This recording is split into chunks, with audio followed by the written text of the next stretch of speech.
آج عیسائیت اس روئے زمین پر نہ ہوتی، آج انہیں مشکور و ممنون اور شکر گزار ہونا چاہیے اہل بیت اطہار علیہ السلام کا کہ روئے زمین پر اگر ان کا وجود پایا جا رہا ہے تو یہ اہل بیت اطہار کا کرم ہے۔ صلوات پڑھیں محمد بہت سی چیزیں، اور یقینی طور پر جب عالم اسلام یہ واقعہ بہت مشہور و معروف ہے، ہر ایک نے چاہے وہ سنی ہو چاہے وہ شیعہ ہو، ہر مکتب فکر نے اس واقعے کو کمال کو اسی طریقے سے بیان کیا۔ کئی پہلو ہیں اس واقعے کے کہ جب اسلام ہر جگہ پھیلنے لگا اور تمام مکاتب فکر تک اسلام کا پیغام پہنچنے لگا، پیغمبر اسلام کا خطوط ہر ایک تک پہنچنے لگے، اور جب عیسائیوں تک بات پہنچی تو ان میں خلبلی سی مچی اور بے چینی سی ہونے لگی کہ آخر یہ کون سا دین ہے، کون سا اسلام۔ اسی دوران کہ جب ان میں خلبلی تھی، بے چینیاں تھیں، پریشانی اور مبتلا تمام چیزوں میں مبتلا تھے، اسی اثنا میں پیغمبر اسلام کی طرف سے اسلام کی دعوت کا دعوت نامہ بھی ان کے پاس پہنچتا ہے، اور جیسے ہی اسلام کی دعوت ان کے پاس پہنچتی ہے تو اور زیادہ بے چینی پھیل جاتی ہے اور زیادہ خرمشار ہو جاتا ہے، چونکہ بہت سے لوگ ایسے تھے جب اسلام کا دعوت نامہ ان کے پاس پہنچا ہے، لیٹر پہنچا ہے عیسائیوں کے پاس، ان کے بڑے بڑے روسا کے پاس، بڑے بڑے علماء کے پاس، تو ان تمام لوگوں نے میٹنگ کیا اور سب لوگ آپس میں مل کر بیٹھے کہ آخر کا واقعہ کیا ہے، آخر ہوا کیا ہے، یہ کون ہے کہ جو اسلام کا پرچم جو لہرا رہا ہے، کہ اسلام کے بارے میں ہمیں دعوت دے رہا ہے۔ تو اس گروپ میں بھی بہت سے ایسے ہزاروں لوگ تھے کہ جو اسلام کے فالوور تھے، اسلام کی طرف آ رہے تھے، اور بہت سے لوگ تھے کہ جو اسلام کے کٹر تھے اور اسلام کے کٹر دشمن تھے۔ دو گروپس آپس میں ہو گئے، یہاں تک کہ پادریوں کو اور جو عیسائی کے بڑے بڑے علماء کرام کو یہ کہنا پڑا کہ اتنی جلدی میں ہم کوئی فیصلہ نہیں کر سکتے ہیں، جب تک کہ ہم کوئی نہایت فیصلہ نہ کر لیں، تم لوگ اپنے مذہب پر ابھی قائم رہو۔ ہم ایسا کرتے ہیں کہ خود جا کر پیغمبر اسلام جنہوں نے نبوت کا دعویٰ کیا ہے ان سے بحث کرتے ہیں، مباحثہ کرتے ہیں، کچھ گفتگو کرتے ہیں، اب جو اس کے بعد رزلٹ نکلے گا اس کے بعد جو ہم اس پر عمل کریں گے۔ یہ ان کے علماء نے بیان کیا۔ کیوں؟ کیونکہ پیغام کے آنے کے پہلے سے ہی بہت سے عیسائی تھے کہ جو اسلام کی طرف جو منتقل ہونا شروع ہو گئے تھے۔ یہ ایک بہت بڑا المیہ تھا عیسائیت کے لیے کہ بہت سے لوگ اس مذہب کو، عیسائیت کو چھوڑ کر اسلام کی طرف جو راغب ہو رہے تھے، لہذا اس کو روکنے کے لیے انہوں نے ایک حکمت عملی کو اپنایا کہ ابھی جب تک کہ ہم لوگ کسی نتیجے تک نہیں پہنچتے ہیں تم لوگ اسی دین پر، اپنی عیسائیت پر قائم رہو، ہم وہاں پہنچ کر اس چیز کو فیصلہ کرتے ہیں۔ اب جب اس چیز کا فیصلہ ہو گیا تو بہت بڑے بڑے علماء کرام، تاریخ میں ملتا ہے کہ 14 اکابرین معتبر علماء عیسائیوں کے، وہ لوگ ان کو جمع کیا گیا، اور تقریباً 70 سے زیادہ معتبر افراد لوگوں کو اپنے ساتھ میں لے کر وہ لوگ مدینے کی طرف آتے ہیں تاکہ پیغمبر اسلام سے بحث و مباحثہ کریں۔ مدینے والوں کا کہنا ہے کہ جب یہ وفد آ رہا تھا، یہ جب گروہ آ رہا تھا پیغمبر اسلام سے ملاقات کرنے کے لیے، بہترین لباس پہنے ہوئے، بہترین خوشبو کے ساتھ، بہترین انداز کے ساتھ، ایک شاہانہ انداز کے ساتھ پیغمبر اسلام کے سامنے آ رہے ہیں، پیغمبر اسلام سے ملاقات کے لیے آ رہے ہیں، یہ تصور کر کے کہ جس سے ہم ملنے کے لیے جا رہے ہیں وہ بھی بہت بڑا بادشاہ ہوگا، وہ بھی بہت بڑا حاکم ہوگا، اس کے پاس بھی بہت قیمتی لباس ہوں گے، اس کے ارد گرد بھی جو لوگ ہوں گے قیمتی لباس سے مزین ہوں گے اور پہنے ہوئے ہوں گے۔ پہلی ہی صورت میں جب انہوں نے پیغمبر اسلام کی زیارت کیا، اور زیارت کیا کرنے کے بعد انہوں نے فیصلہ دیا کہ ہاں اس شخص کو حق حاصل ہے کہ اسلام کی دعوت دے، کیونکہ یہ بوریا نشین ہے، تخت نشین ہے۔ صلوات پڑھیں محمد وعلى محمد۔ اور اس انداز سے یہ لوگ آ رہے تھے، مدینے والوں کو کہنا کہ اتنا بہترین گروہ، اتنا زیادہ فاخر اور اتنا زیادہ مزین اور اتنا بہترین لباس پہنے ہوئے اچھے انداز میں ہم نے آج تک اتنا اچھا گروہ اور وقت نہیں دیکھا۔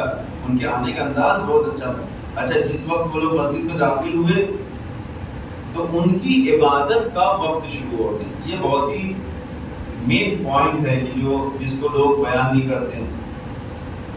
اسلام نے ہر ایک کو کھلی اجازت دی ہے، کسی پر روک ٹوک نہیں لگائی، کسی کے ساتھ زور زبردستی نہیں کیا. اسلام نے کسی بھی مذہب کا ماننے والا ہو اس مذہب کی ہجوم اسلام نے نہیں کیا. اسلام نے کیا کیا؟ ہم حقانیت پر ہیں، ہماری یہ ہے. پیغمبر اسلام مسجد میں بیٹھے ہوئے صحابہ کرام کا مجمع ہے اور لوگوں کو، پورے مدینے والوں کو پتا ہے کہ یہ وقت آیا ہے پیغمبر اسلام سے مناظرہ کرنے، مباحثہ کرنے، ملنے کے لیے آ رہا ہے، ملاقات کرنے کے لیے آ رہا ہے. جیسی مسجد میں داخل ہوئے، صحن میں بھی داخل ہوئے تھے کہ ان کی عبادت کا وقت ہو گیا. ان کے علماء نے کہا کہ اب ہمیں عبادت کرنا چاہیے. مشرق کی طرف رخ کر کے یہ لوگ عبادت میں مشغول ہو گئے. بہت سے مسلمانوں نے روکنا چاہا، یہ کون سی حرکت ہے کہ ہماری مسجد میں آ کر عبادت کریں. پیغمبر اسلام نے فرمایا خاموش، تمہیں یہ حق نہیں حاصل ہے کہ تم انہیں روکو، تم انہیں روک نہیں سکتے ہو. یہ اپنی عبادت کر رہے ہیں کیونکہ انہیں ابھی اپنی عبادت پر یقین ہے. ابھی انہوں نے ہم سے کوئی بحث نہیں کیا ہے، کوئی مناظرہ نہیں کیا ہے، کوئی گفتگو ہم سے نہیں کی ہے، لہذا تم کس کا فیصلہ نہیں کر سکتے ہو. اسلام نے جہاں تک اجازت دی ہے، اسلام نے کٹر پنتھی کی اجازت نہیں دی ہے کہ ذرا سا عقیدے کے اختلافات پر لوگوں کا قتل عام کیا جائے. اسلام اس کی اجازت نہیں دیتا. اسلام کہتا ہے اختلافات اپنی جگہ ہے، عقیدے کی حرمت اپنی جگہ ہے، اور اسلام کا پرچم اور اسلام کا اعلان اپنی جگہ ہے. ہر چیز کا اپنا ایک وقار ہے، ہر چیز کا ایک وقت ہے، اور لہذا اسلام کبھی کسی پر ظلم کرنا نہیں سکھاتا ہے بلکہ ظلم و بربریت کو ہٹانا اور مظلوموں کی حمایت کرنا سکھاتا ہے. صلوات پڑھیں محمد یہ پیغام سب سے پہلا. دوسرا پیغام یہ تھا کہ پیغمبر اسلام نے جب اجازت دی، یہ بھی ایک بہت بڑا مرحلہ تھا عیسائیوں کے لیے کہ اپنی مسجد میں انہوں نے ہمیں اجازت دی ہے اور اپنی عبادت کرنے کی. پیغمبر نہیں ہوگا. پیغمبر اسلام سے جب ملاقات کیا اور طرح طرح کے سوالات کہ آپ لوگ جو جناب عیسیٰ کو نہیں مانتے ہیں، پیغمبر اسلام نے فرمایا کیسی بات کرتے ہو، ہم بغیر جناب عیسیٰ کی نبوت کے اقرار کیے ہمارا عقیدہ مکمل ہی نہیں ہوتا. ہم ان کی نبوت پر یقین رکھتے ہیں. عیسائی کہتے ہیں کہ آپ وہ کیسے ممکن ہے کہ جناب عیسیٰ یہ خدا کے بیٹے ہیں، آپ لوگ اس کا انکار کرتے ہیں. پیغمبر اسلام نے فرمایا کہ خدا کے بیٹے نہیں ہیں بلکہ خداوند عالم نے ان کو سارے اختیارات دے رکھے ہیں. بڑی توجہ. کہا کہ جس طریقے سے آدم کو خدا نے خلق کیا ہے اسی طریقے سے عیسیٰ کو خلق کیا ہے. اگر جناب عیسیٰ خدا کے بیٹے ہیں تو پھر جناب آدم بھی خدا کے بیٹے ہو سکتے ہیں. پھر ان کو کیوں نہیں بیٹا تسلیم کرتے؟ جب آدم بیٹے نہیں ہیں تو پھر عیسیٰ بھی خدا کے بیٹے نہیں ہیں بلکہ ان کے بندے ہیں. صلوات پڑھیں محمد عیسائیوں کے اعتراضات اور بڑھتے چلے گئے. پیغمبر اسلام نے ایک ایک اعتراض کا بخوبی جواب دیا. یہاں تک کہ کہا کہ آپ کو یقین نہیں، آپ یہ عقیدہ نہیں رکھتے کہ جناب عیسیٰ اندھوں کو آنکھ عطا کیا کرتے تھے، مردوں کو زندہ کیا کرتے تھے، برس اور ان کے مرض کو جو اس کو صحیح کر دیا کرتے تھے، ٹھیک کر دیا کرتے تھے. پیغمبر اسلام نے فرمایا کہ سارے کام پیغمبر ہمارے نبی جناب عیسیٰ علیہ السلام اپنی مرضی سے نہیں بلکہ خدا کے اذن سے، خدا کی اجازت سے تمام کاموں کو انجام دیا کرتے تھے. جب بحث و مباحثہ بڑھتا چلا گیا وہ اپنی دلیل پر قائم رہے، پیغمبر اپنی دلیل دیتے رہے. جب کوئی نتیجہ نہیں نکلا تو پیغمبر اسلام نے فرمایا 3 دن کی کوئی تمہیں مہلت ہے، 3 دن کا تمہیں وقت دیا جاتا ہے اور اس کے بعد تم اپنی دلیل لے کر آؤ. اور اگر دلیل نہیں آتے پیغمبر اسلام اسی وقت خاموش ہوتے ہیں. خدا کا حکم آ جاتا ہے فمن حاجک، اے رسول یہ جو لوگ دلیلیں آپ کے سامنے پیش کر رہے ہیں ان سے کہہ دیجیے کہ اگر یہ دلیلیں قانع کنندہ نہیں ہیں تو پھر فَقُلْ نَدْعُوا أَبْنَاءَنَا وَأَبْنَاءَكُمْ، تم اپنے بیٹوں کو لے کر آؤ. ایک میدان میں ہم جمع ہو جاتے ہیں، ہم اپنے بیٹوں کو لے کر آتے ہیں، تم اپنی عورتوں کو لے کر آؤ، ہم اپنی عورتوں کو لاتے ہیں، تم اپنے نفس کو لے کر آؤ، ہم اپنے نفس کو لے کر آتے ہیں. پھر سب مل کر ایک دوسرے پر لعنت کرتے ہیں، جھوٹے لوگوں پر لعنت کرتے ہیں. یہاں پر اگر لعنت نہ بھی کیا قیامت تک اس پر خدا کی لعنت پڑتی رہے گی. صلوات پڑھے محمد اور ان تمام چیزوں کو باطلی سمجھتے تھے. وہ ان حکمت عملی کو سمجھتے تھے. وہ اپنے اپنے گھروں پر چلے گئے, خیمے پر چلے گئے اور جا کر وہاں پر میٹنگ کرنے لگے اور ایک دوسرے کے ساتھ جو ہے بحث و مباحثہ کرنے لگے. کہا کہ یہ رسول نے عجیب عجیب طریقے کی, اب ہمیں یہ دیکھنا ہے کہ یہ کن کو لے کر آتے. یہ بھی ایک بہت بڑا پوائنٹ تھا, کیونکہ علماء نے, پادریوں نے, ان کے بڑے بڑے روسا نے, جو بڑے اکابر علماء تھے, انہوں نے دو فیصلے کیے. کہا کہ ہم پرسوں کے دن جب چلیں گے, وہاں میدان میں جب جمع ہوں گے, ہمارا پورا لشکر ہوگا, ہم سب لوگ ہوں گے. یہ 14 افراد جو علماء کا گروہ ہے, معتبر علماء ہیں, اور باقی 70 افراد ہیں, تمام لوگ جب ساتھ میں جمع ہوں گے اور ان کے ساتھ ساتھ مسلمانوں کا گروہ آنا ہے, تو آنا ہے ہمارے سامنے, تو ہمیں یہ دیکھنا ہے کس طرح کے لوگ آتے ہیں. اگر یہ بہترین لباس کو پہن کر اصحاب کے ساتھ, مدینے والوں کے ساتھ آئیں, تو ہمیں سمجھ لینا چاہیے کہ یہ اپنے دعوے میں سچے نہیں. اللہ, یہ پہلا فیصلہ تھا. اور اگر یہ اپنے چنندہ کچھ افراد کے ساتھ آئیں تو یہ انبیاء کی شان ہوتی ہے, تو یہ سمجھ لینا کہ یہ لوگ حق پر ہیں, جو کہہ رہے ہیں وہ صحیح کہہ رہے ہیں.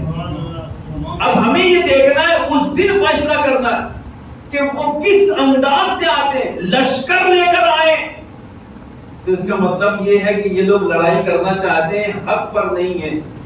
اگر چند لوگوں کو لے کر آئے, مختصر لوگوں کو لے کر آئے, اپنے معمولی لباس میں چلے آئے, تو سمجھنا یہ حق پر ہے. یہ انبیاء کی سیرت رہی ہے, آدم کی سیرت یہ رہی ہے, نوح کی سیرت یہ رہی ہے, ابراہیم کی سیرت, ہمارے نبی عیسیٰ کی سیرت یہ رہی ہے. لہذا ان کے سامنے پھر مناظرہ نہیں کرنا ہے.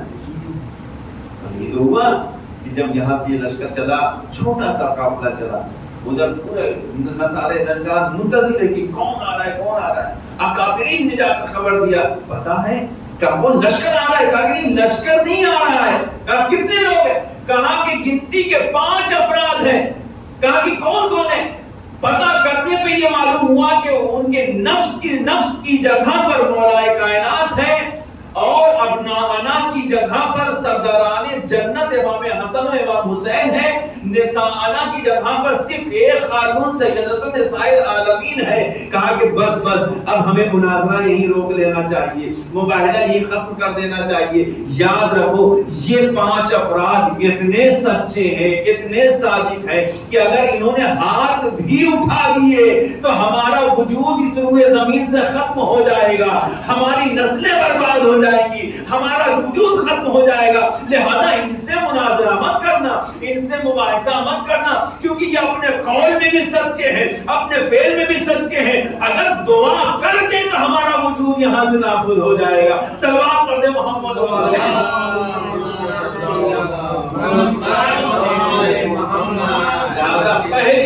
پہلی صورت میں انہوں نے حکم دیا کہ اب ہمیں مناظرہ نہیں کرنا ہے, اپنی نسلوں کو بچانا ہے, اپنے وجود کو بچانا ہے. یہ اہل بیت اطہار علیہ السلام کی سب سے بڑی حقانیت تھی کہ نصارے نجران کے علماء کرام اور ان کے مومنین اور ان کے لوگوں نے مناظرہ کرنے سے انکار اس وجہ سے ہٹ گئے, پیچھے مناظرہ نہیں کیا, یا مناظرہ کر کے اپنی نسلوں کو برباد کر دیا جائے, یا پیچھے قدم ہٹا کر اپنی نسلوں کو بچا دیا جائے. کیونکہ سچوں کے مقابلے میں اگر کوئی آئے گا تو اسے نابودی ہوگی, اور اس کو پسپا ہونا ہے اور ذلیل و رسوا ہونا ہے. صلوات پڑھے محمد وآل محمد. خدا عالم نے اس دن سے ہی ہر جھوٹے پر لعنت کی ہے, اور اسی لیے خدا عالم نے حکم دیا, یا ایھا الذین آمنوا اتقوا اللہ وکونوا مع الصادقین. نجات چاہتے ہو, کامیابی چاہتے ہو, کونوا مع الصادقین, جھوٹوں کا ساتھ مت دو, سچوں کے ساتھ رہو. یہاں پر بھی کامیاب رہو گے اور وہاں پر بھی کامیاب رہو گے. کامیابی سچوں کے ساتھ رہنے میں ہے, جھوٹوں کے ساتھ رہنے میں نہیں ہے. صرف ایک مرتبہ مباہلہ نہیں ہوا, زندگی کے ہر موڑ پہ ہمارے ساتھ مباہلہ ہے. چاہے کربلا کا میدان ہو وہ بھی مباہلہ ہے, ہماری زندگی کے ماحول ہے وہ بھی مباہلہ ہے. ہمیں یہ دیکھنا ہے کہ ہم کس کا ساتھ دے رہے ہیں. اگر ہمارا بھائی بھی جھوٹا ہے، ہم اس کا ساتھ دے رہے ہیں تو ہمیں کامیابی نہیں مل سکتی ہے۔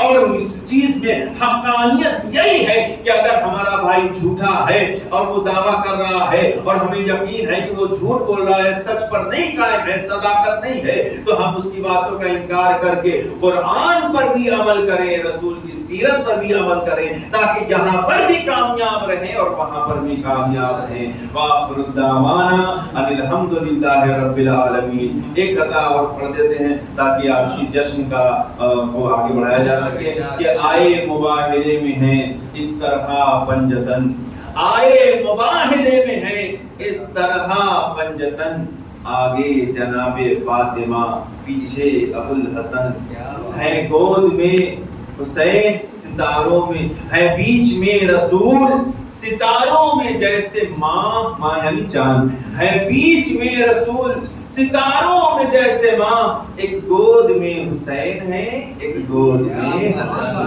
نعرہ حیدری حیدری محمد وآل محمد صلوات